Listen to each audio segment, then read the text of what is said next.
Good afternoon, everybody, and welcome to the Right-of-Way Management October webinar series. Hope you're all doing okay in these challenging times. Glad you could join us. The Ontario Public Works Association Right-of-Way Management Committee is pleased to announce that going forward, it will be linking arms with the American Society of Civil Engineers, Utility Engineer and Survey Institute, known as the UESI, Ontario chapter, to co-host the annual Right-of-Way Management Conference. For those of you who may not be familiar with the UESI, I invite Blaine Hunt to briefly speak on who they are and why they linked arms to co-host the 2020 Right-of-Way Management webinar series and future conferences. Blaine? Thanks, Barry.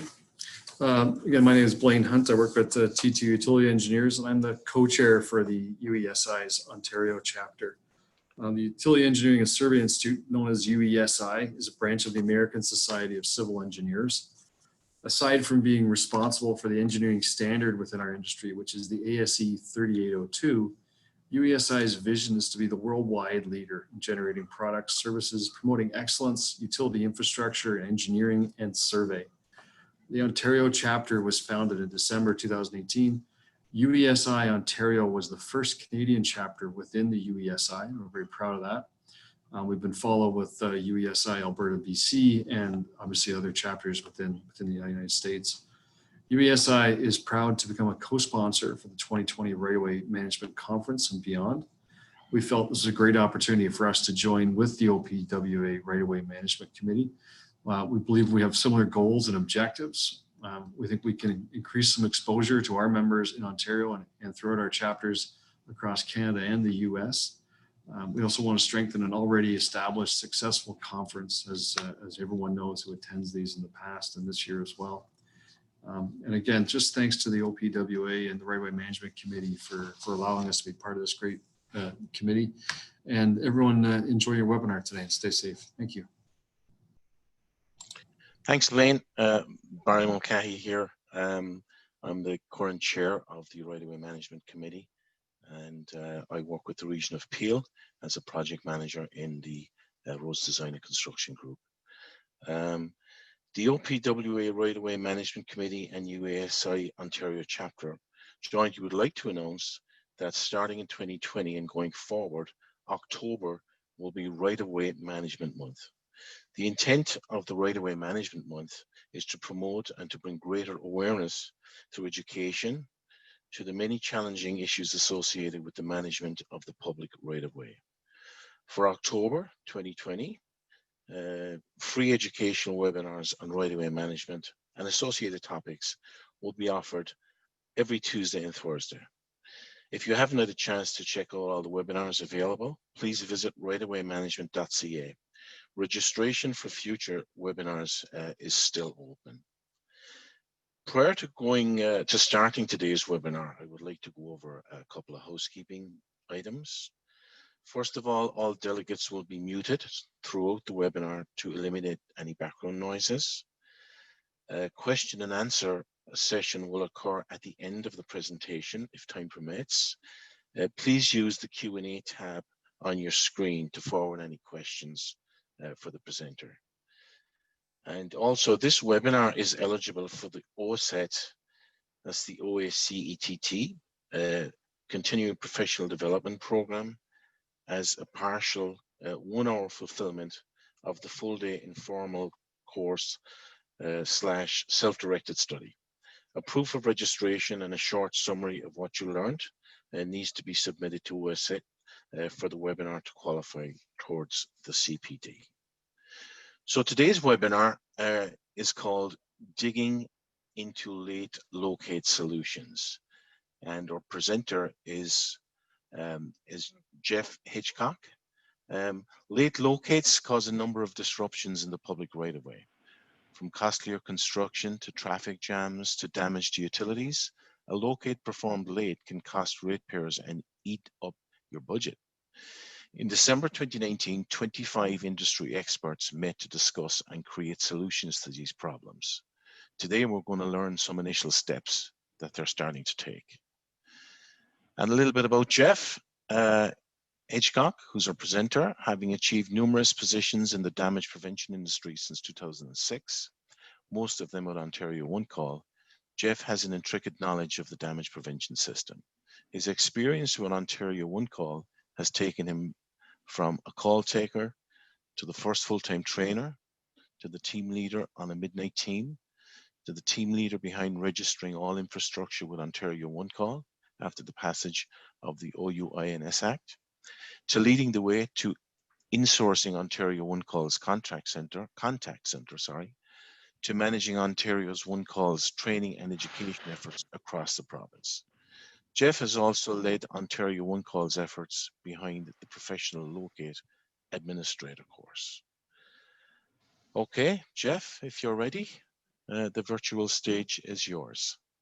Thanks, Barry, and thank you everybody for attending. We're going to go through a number of things today. We do have some people attending from outside of the province, so I do want to go over some of the very basics just to make sure we all have a baseline of information to work with. But before I do that, I would still like to thank Blaine and T2 Utility Engineers and UESI for sponsoring our talk today, as well as Barry's wonderful introduction. So thank you very much to both of you.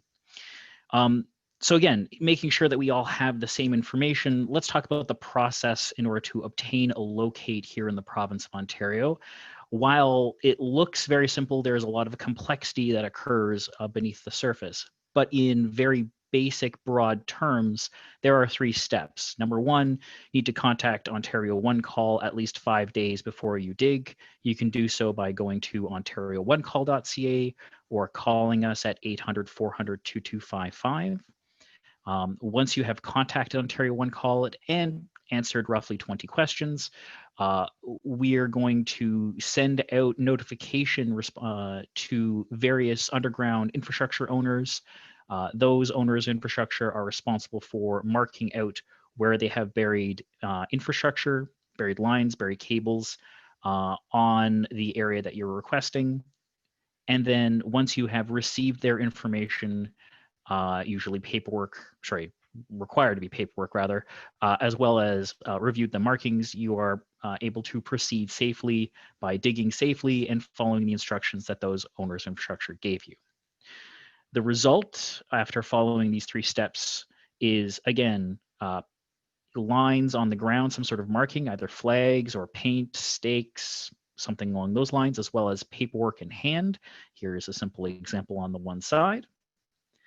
And then you're able to daylight infrastructure if it is in your way or within your workway. Cool? Great. This is, generally speaking, apart from the paperwork requirement, the same across the United States and across Canada. Varying levels of law cover Canadian jurisdictions. We're one of the very few provinces that have a legislated one call center, so a requirement to contact a one call center before you dig. In the US, they have a number of laws, roughly 51, I believe. There's a federal law and 50 state laws governing safe digging, and they are very complex. And I don't necessarily want to get into it. I just want to focus on the Ontario jurisdiction. And in that regards, there are a number of rules we all need to know. So once an underground infrastructure owner, designated as a member of Ontario One Call, is notified, they have to mark on the ground where they have buried infrastructure and provide written documentation to that effect, or they have to state in writing that their infrastructure will not be affected by that dig, and they have to make all reasonable attempts to do those 2 things within 5 business days of being notified. Okay? There are 2 exceptions to that rule. 1, if the dig is not going to start within 30 business days. And 2, if the member and excavator agreed to a new time frame. This is noted in all of our writing as a renegotiated date. So both parties have to agree to a new date before that new date is the new deadline rather than the 5 business days. There are a number of jurisdictions that that we could look at in regards to late locates. And the thing that we're really talking about, pardon me for a moment, is that not all infrastructure owners meet that 5 business day timeframe. It is not always a sure thing when you contact Ontario One Call that you're going to get a 5 business day response. Some owners of infrastructure respond within much less time, and some respond much more time. And the thing we're concentrating on today is the owners of infrastructure that respond greater than the 5 business day time frame. We call that late locates. And when I talk to my counterparts in the United States and across other jurisdictions, late locates are an issue right across the board. Not everybody is as forthcoming, I suppose, as Ontario in discussing this out in the open. Perhaps they have had these talks in private back in the 80s and 90s when the 811 system was being formed.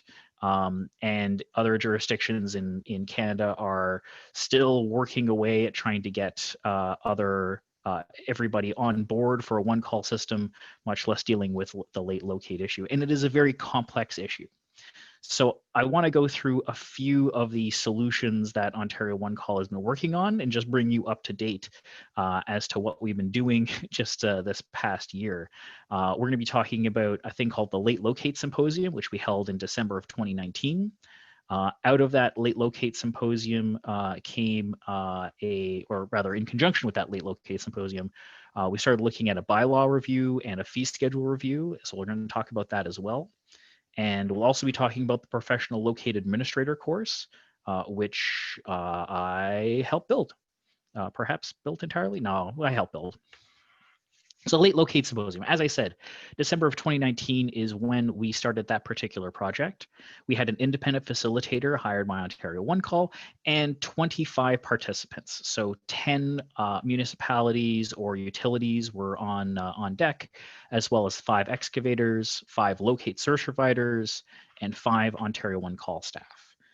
These were people who were brought on because they were decision makers within their group and could make changes to their own operations. They had the authority to do so, and they could also talk about their own experiences with late locates. I was fortunate to be one of the people that was brought on in order to talk about this. So I'm one of the 5 Ontario One Call staff in this list. And my group had a number of key ideas to really look at. Out of this, we came up with 4 or 5 solutions, and all of these were mainly just to see what we could do to improve 2020 results over 2019's results. So while yes, COVID-19 has certainly made things much more interesting this year in regards to excavation, we still wanted to actually improve the system while we had a chance. So let's talk about what those solutions are. Again, the goal here of this 3-day intensive event was to develop solutions to make a positive impact on the 2020 dig season, and moving forward, those changes would still be incorporated and we could still look at other solutions further on. We know that there are a lot more solutions out there than just the 4 or 5 that we're going to talk about today. But we're really looking at very keenly, what can we do this year in order to make changes and affect change and improve things? So first and foremost, we started talking about a dedicated locator model. We're going to sink really deep into dedicated locator in a little bit, but know that that was one of the very first things that we talked about. We talked about various pressure points that were in the system, basically things that created more tickets and possibly unnecessarily. And we discussed what that word unnecessarily really meant for a while. We talked about the churn of data throughout the system, the inputs into the one call system and the outputs from the one call system, but also the input from the contract holder or the utility owner to the contractor who's actually going to go do the work, or the ground crew that's actually going to go and apply for the locate into the one call system. We talked about the locate confirmation coming out of the one call system. We also talked about the locate responses that came out of the utilities as well. And again, we're only trying to focus on specifically the stuff we can change in 2020. So that became very narrowly defined. And we also talked about what we could do in the compliance enforcement end, and that really sort of started to narrow down what changes that we're going to propose for the bylaw review that was due for this year. And so we'll talk about that as well. The main thing that I really wanted to stress upon is when we looked at the data in, data out stuff, a lot of it looks at what you can do as a utility or municipality on the input side and the output side in order to affect change on the on-time locate that you're trying to deliver. If you make things more complicated than they need to be, then an on-time locate will be necessarily impossible for you to achieve. But the easier you make it on your staff, or the easier that you make it for the excavator to review or use the one call system or locates in order to dig safely, the easier it becomes on you for an on-time locate. And as an excavator, the more information, the clearer you are with the information that you provide to the one call system and to owners of infrastructure, the more on-time locates that you're getting. There are a number of examples that I heard from in the 2019 year where excavators did not, working in Toronto of all places, excavators did not receive one late locate throughout the entire year, just simply because they changed their input model in order to reflect how they were doing business. Now, their solution was not something that was going to work for absolutely everybody, but it certainly worked with their projects, and it was replicated by a number of other excavators who had heard about it through the grapevine. We'll talk about that perhaps a little bit later. So in that pressure point section, the two things we really honed on, one of the two things that we honed in on was sharing of locates. If you are working on a large scale project and you have a number of subcontractors, it is possible for you to share locates throughout that particular project. The way that you do so is something that we would like to draw your attention to through the Canadian Common Ground Alliance Best Practices version 3.0, which was published back in October 2018. If you are not already a member of the Ontario Regional Common Ground Alliance, or even if you're not, you can go to orcga.com and download these best practices and use them, whether you're a utility or municipality or contractor or anybody who is in the link of safe excavation. At least these, the Canadian Common Ground Alliance, affect sort of everybody in Canada. If you're in the US, you have a Common Ground Alliance Best Practices Manual, and I believe it has something very similar to this.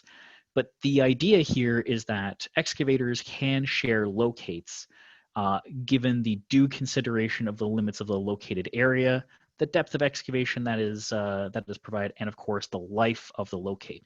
If you weren't already aware, all jurisdictions have a time that a locate needs to be delivered in, and also there's typically a deadline for when that locate needs to be used by. I used to also work in a jurisdiction which had a 3 business day delivery for locates, and locates were also valid for only 14 days. So you were only putting in the amount of work that you're going to do with the next 2 weeks roughly, and then after that you would need to apply for a new locate, and the churn would keep going. Here in Ontario, the standard, at least back when I was a call taker, was 30 days, and we'll talk about extending the life of a locate in a little bit. But note that as long as the locate is still valid, as long as you're still within the X, Y, and Z limits of a locate area, and you can confirm that no new facilities were installed since the locate was performed, you could use a best practice here in 4-7 to share locates. And you should probably set up a plan to do so. There are a couple examples that are provided within the best practices manual. One would be, as a general contractor, sharing locates with subcontractors. You could do that by listing all of them on the locate request, and we actually have a best practice available on the Ontario One Call website, ontarioonecall.ca. You can go to our resources page and find that best practice as you wish, and it'll show you where in the ticket you can input your subcontractors. You can also do so without naming the subcontractors as well. You can share as long as everybody is in the know and understands that what all is going on. So remember, we also talked about locate validity and how long a locate is valid for. We have been talking a lot at the One Call system about a 60-day locate validity. A lot of buried utilities are moving towards 60-day locates being valid. There is no provincial law or regulation about how long a locate must be valid. You could make your locates valid for an hour. I would not recommend that. But you could also make your locates valid for 365 days. Again, I would not recommend that. The past consensus has been 30 days, and most large industry players have been moving towards 60-day locates. So if this sounds familiar to you, if you are currently at 30 days and you want to move to 60-day locates, our member services team stands ready to help you with that transition. I don't want to say it is difficult, but there are steps necessarily that we recommend that you take, mainly around communication with the various excavators within your jurisdiction, as well as how you communicate that internally, and also what people have done in the past. So if you're looking to change to 60-day locates, and something that we are recommending as Ontario One Call that everybody do so, please reach out to member services at ontarioonecall.ca at your earliest convenience, and we'll be more than happy to help you achieve that.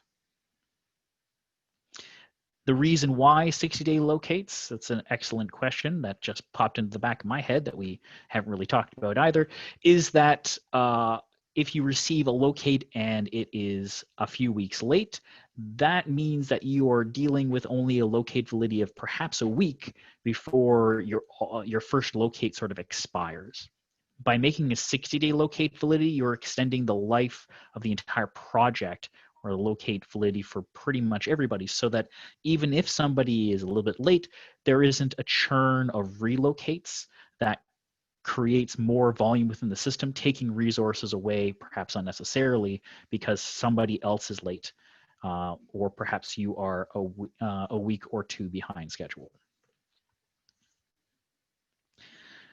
So let's also talk about dedicated locator.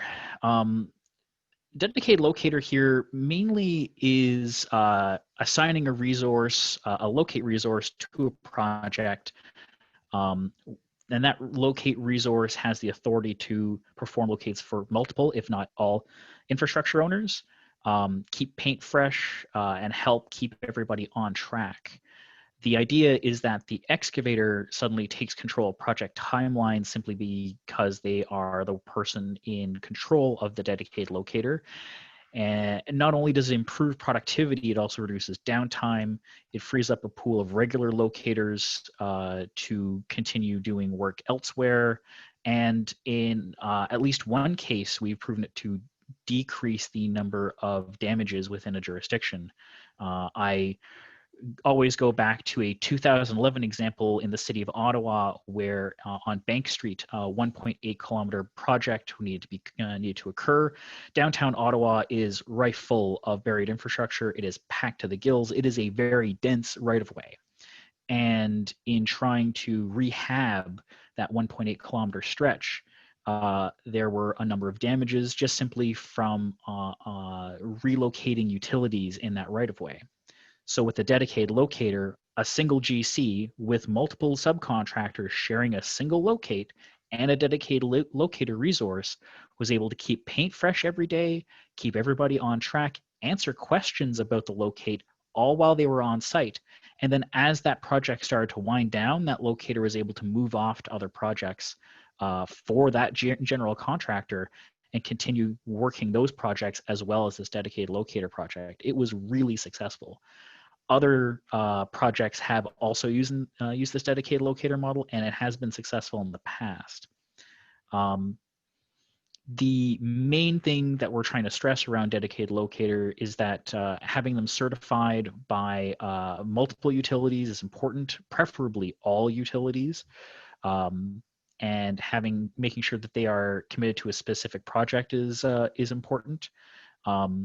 And using a dedicated locator for projects does allow the project to have devoted staff to ensure that locates, relocates, remarks are completed on time or exactly when you need them. It becomes an incredibly valuable resource.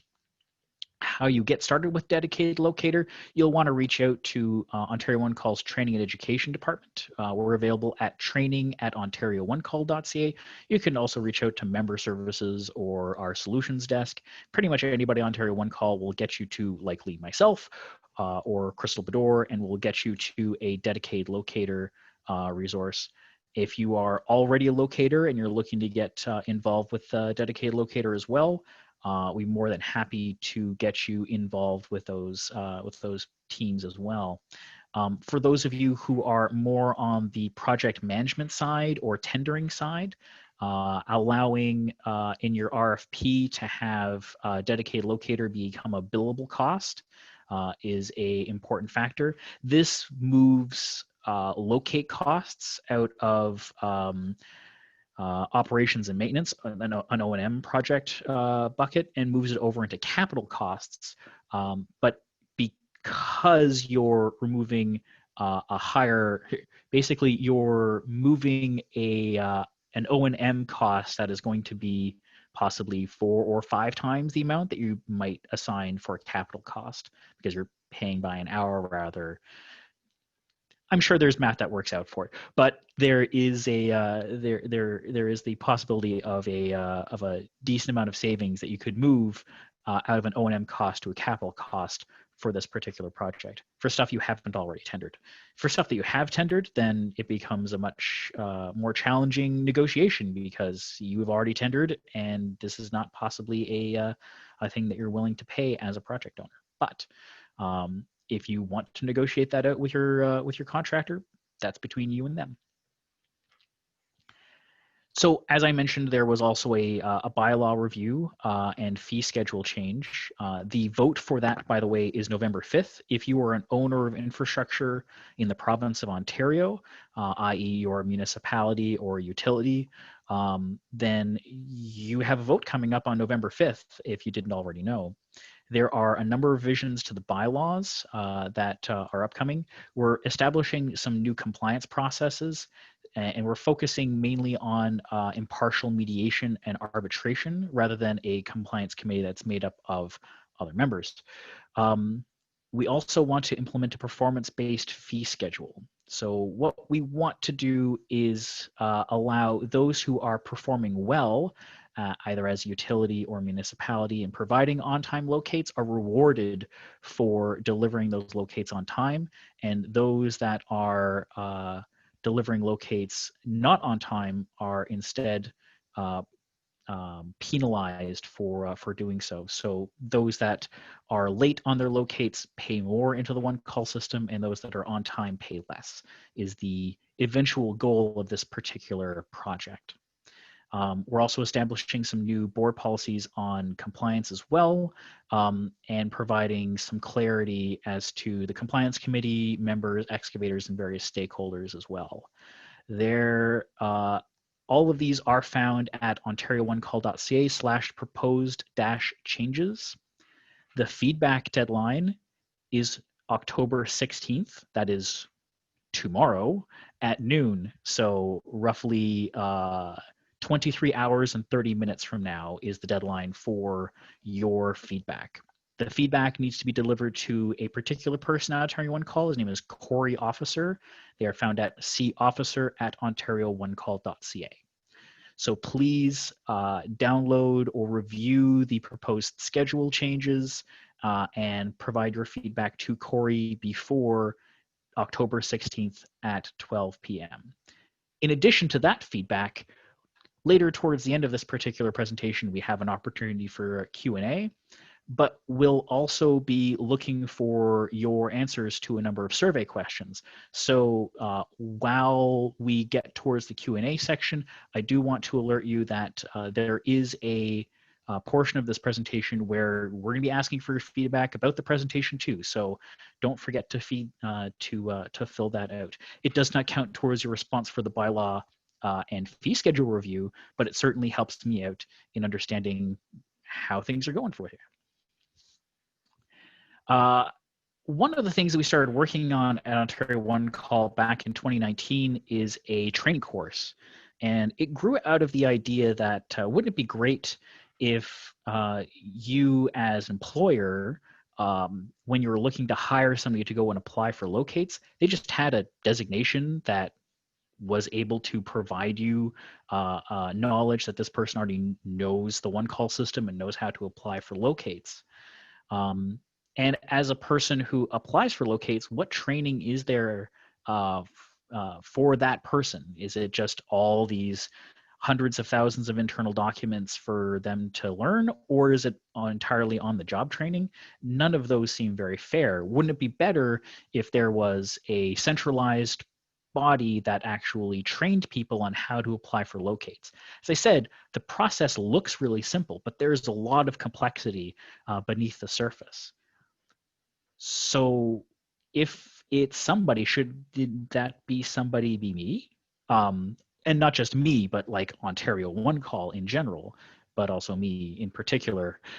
So I and a number of my team members started working on a professional Locate administrator course. We started this, I think, January, February of 2019, and we launched the course officially on October 1st, 2020. The idea is to train experts in applying for Locates. We want to make sure that people know all of the ins and outs. And this first course is for everybody. If you are somebody who applies for Locates professionally, we want you to take this course. You can find out more about the Professional Locate Administrator course at ontarioonecall.ca/plaque, but in general, it is a paid online course. We have a partner called Coursetra. They helped out with the project, not only in creating the content, but also delivering the platform. They also are the ones that deliver, let's see, Okie 811, that's Oklahoma, Ohio's 811 system, Dig Safely New York, which is all of New York excluding the city of New York. I think they're also working on the City of New York's training program as well, but that's sort of behind the scenes. But they have a number of other jurisdictions under their belt, and we are putting them in touch with our friends in other provinces as well. But this, again, is an online interactive course for anybody who applies for Locates to give them base level training as to the situations that you're going to encounter every day. Certificate holders achieve a new designation. They get to improve or hone their existing skills, and they get to offer increased value for their company. For those who have never used or been in touch with the one call system, you could take somebody off the street, provide them this particular training, and then provide your HR training, and they should be ready to go to apply for Locates next day. The course is roughly 6 hours to take, and includes quizzes and other measurables. For infrastructure owners, users are going to be, users are going to be better able to, there we go. Users going to be better able to provide you exceptional tickets for you to action for Locates, and eliminate some of the system misuses that slow down Locate delivery. So those are the changes that we're looking at implementing this year in 2020. The Professional Locate Administrator course is just the start, though. We have another second level course where we want to talk about other stuff like alternate locate agreements and other features that we have in the one call system that perhaps not everybody should or necessarily would be using, and some other weird stuff that we have, like if you're working on pipeline remediation and it's not in the public right of way, but say on your own private right of way, like Gretchen Gordon talked about in I think it was last week, then we're going to want to have a special course for that team, because there are a lot of other considerations that they're going to need when working in that kind of right of way rather than the public right of way. But this course mainly focuses on public right of way and generalized private residential, commercial, and industrial property. We also talk about private locates as well, which is entirely different can of fish. So now we've talked about what all we're going to be doing here in 2020. What does the future look like? Well, first off, snow is coming, so be prepared for that. And don't forget to take a look at the winter operations training that is available to you from the Right of Way conference as well.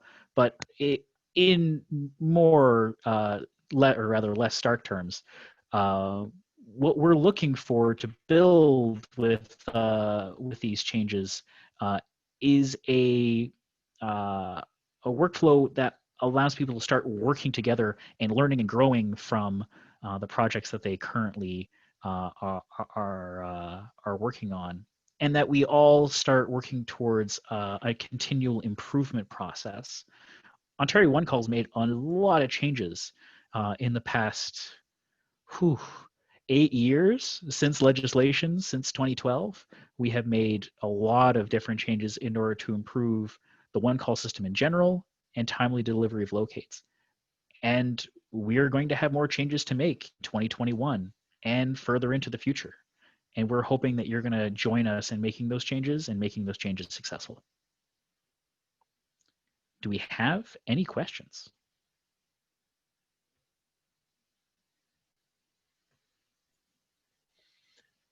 Hi, Jeff. Yes, thanks, Jeff, for that. We do have some questions. Some of them have been answered. The first one is a general one. I can take it. It's our past webinars available for viewing. And the answer to that is by the end of the month, the end of October or early November, anybody who agrees to have their presentation posted, we will be posting it on our website. And so far, I think most people, if not all, have agreed to post their presentation. So that's the answer to that one. I have definitely agreed. Good. The other one, a few more here. Many utility groups in Toronto mentioned delay in the work due to delayed locates. Some utilities try to overcome this by hiring dedicated locators, and those locate requests often do not show up in the one call system. Is this how the dedicated locator system works? So not really. A good example, an example is the Eglinton LRT. This was a dedicated locator model I started working on back in 2014, 2015 with an old project manager with ACON. He's a former boss of mine, actually, and I like to think of him as a good friend.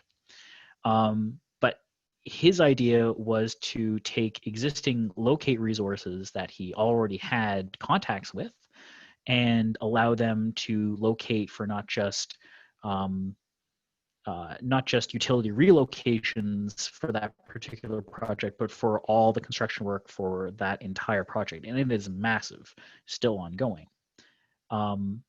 But they still apply for locates through the one call system just to make sure that nothing new has shown up into their right of way under their noses.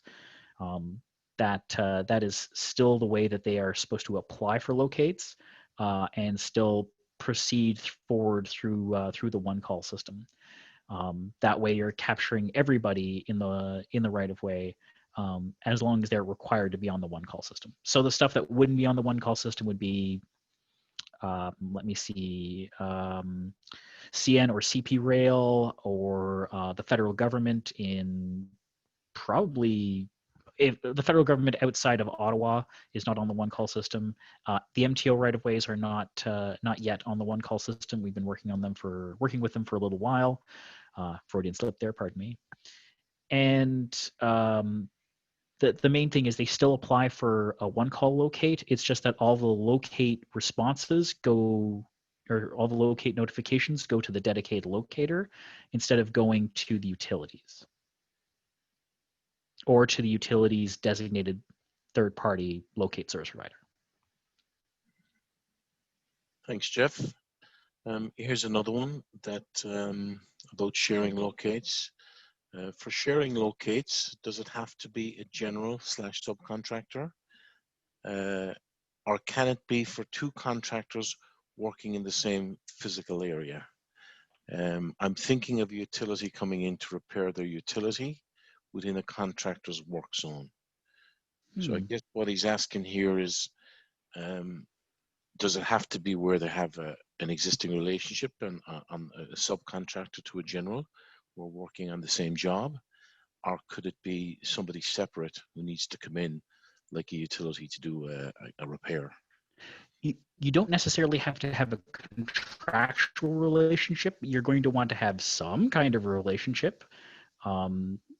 Privacy considerations dictate that we're not going to share information unless somebody is listed on a ticket, for example, at Ontario One Call, and something very similar occurs over at the locate service provider side.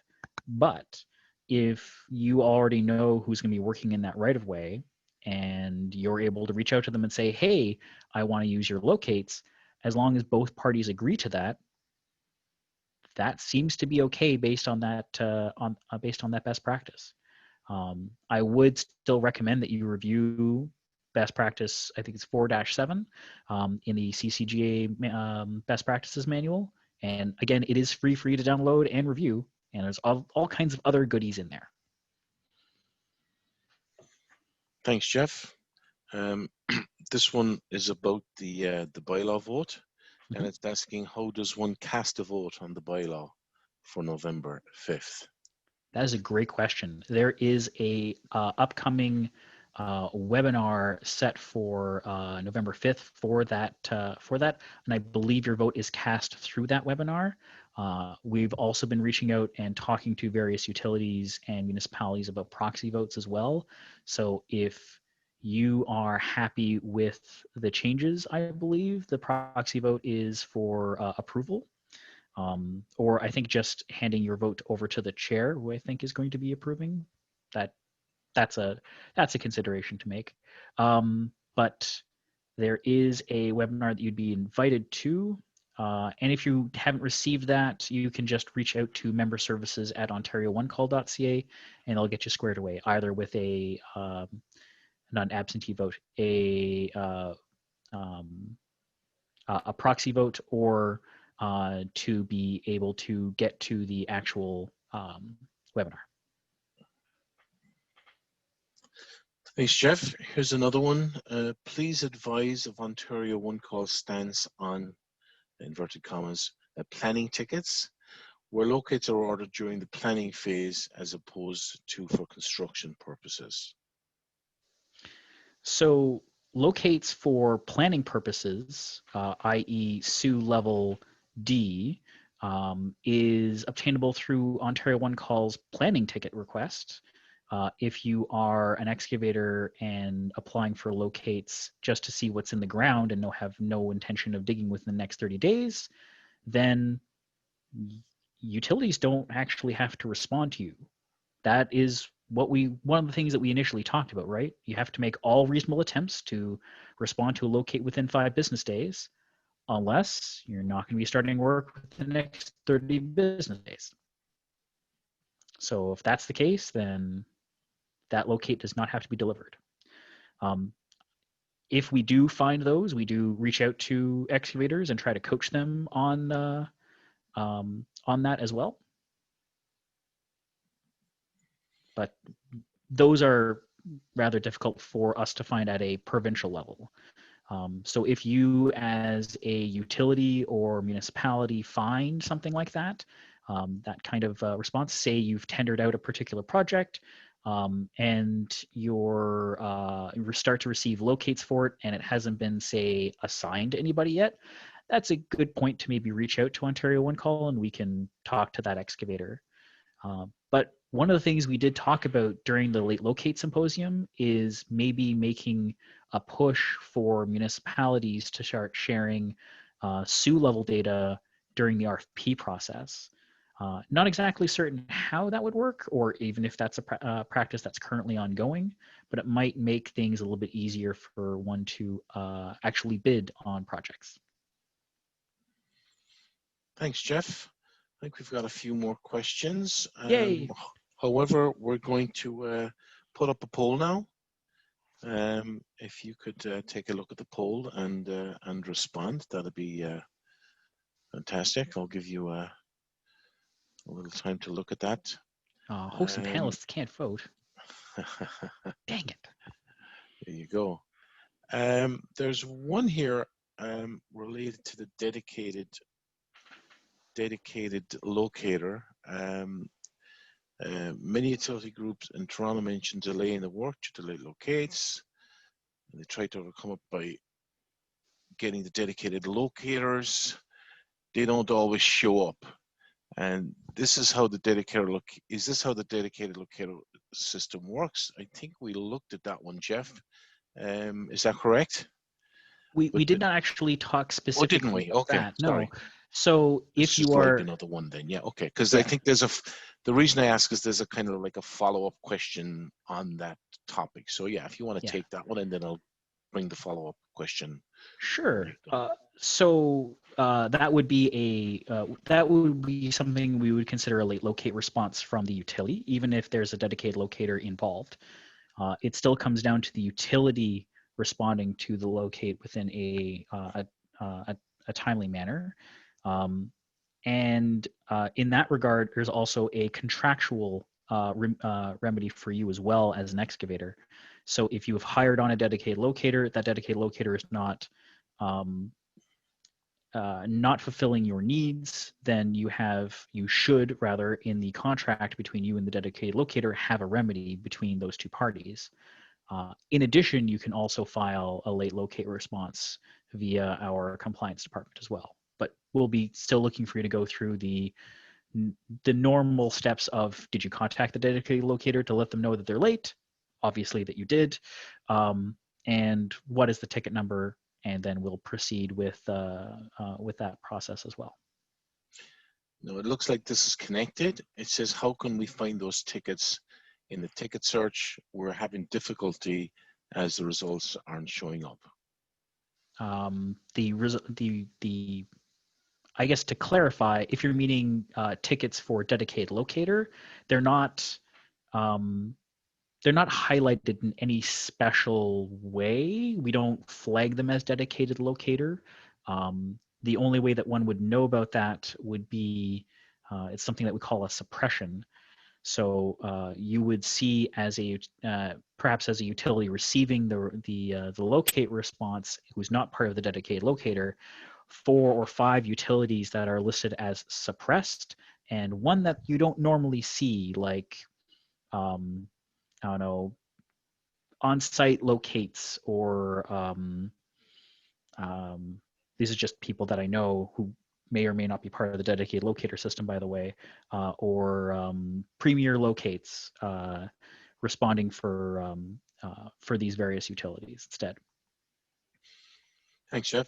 A number of people have asked about getting the slides. I mentioned it earlier. Yes, assuming everybody agrees, or whoever agrees in terms of the presenters, and I think everybody has so far, we'll be making them available by the end of the month, October, or early in November. They'll be available on our website. And this is probably a good time as well to make a call for volunteers. If anybody is interested in helping us out, the Right of Way Management Committee, we're always looking for volunteers. please, you can contact myself, Barry Mulcahy, or contact us generally on info@ratewaymanagement.ca, and we'll be happy to get back to you if you're interested. Appreciate that. I also volunteered. And Jeff is one of our recent volunteers. So there you go. There's another one, a question, again, a follow-up question, Jeff, on the plan about the planning locates. It says, further to the question about the planning locates, will Ontario One Call look at making this where the utilities have to locate during planning phase? It would save owners a lot of money in extras for incorrect utility locations. Well, so SU level B, which is what you're talking about there, is not part of the one call system. It is not a requirement. So if that's something that we want to do, then that would be a change, not necessarily within the bylaws, but I believe it would be a change within the actual act itself. So that would be, from my perspective, at the very least, as a layman, means to open the act and to make changes to make it mandatory. Utilities are welcome to make that call themselves. I remember back before Hydro One moved over to a model where they had a locate service provider respond to their locates. They did perform locates for planning work as well, but that also contributed to them being incredibly late for their responses. So my recommendation would be, if you're looking to perform SU level work, that you hire a SU contractor and you let them do their SU work, like T2 utility engineers or Multiview. As two that came off the top of my head, but T2 first because they sponsored this.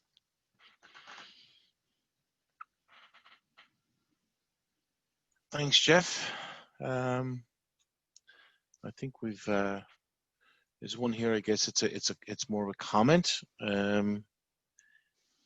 For locate response validity times, the industry standard is 30 calendar day increments, 30, 60, 90, etc. Yes. So when we are talking about extending the validity of your time, we are looking for people to move to 60 days.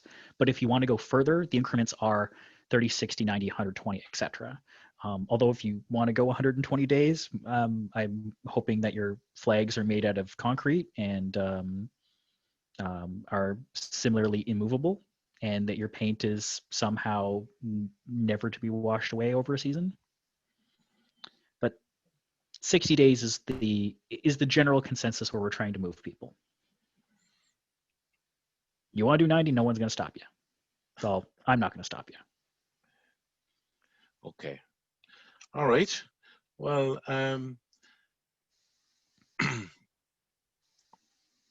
here's one one more. As a municipal employee, we're getting many complaints from the residents or business owners that there is a permanent paint on the grass or driveways. Are there any other ways to mark the utilities under this kind of surfaces?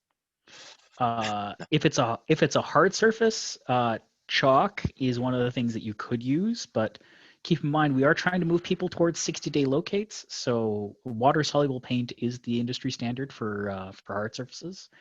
For grass and other soft surfaces, flags are usually the way to go, but also paint as well. The main thing to let your residents and business owners know is that those paint marks are to make sure that their services stay on when construction occurs or on or near their particular properties. So in order to make sure that no one hits a gas line or electrical line, or from a municipal perspective, street lighting, traffic, water, sewer, etc., they should probably leave those markings. And I would hope that bylaw would be merciful in case the grass is slightly too long that particular year, or that particular month, if there's markings in that right of way.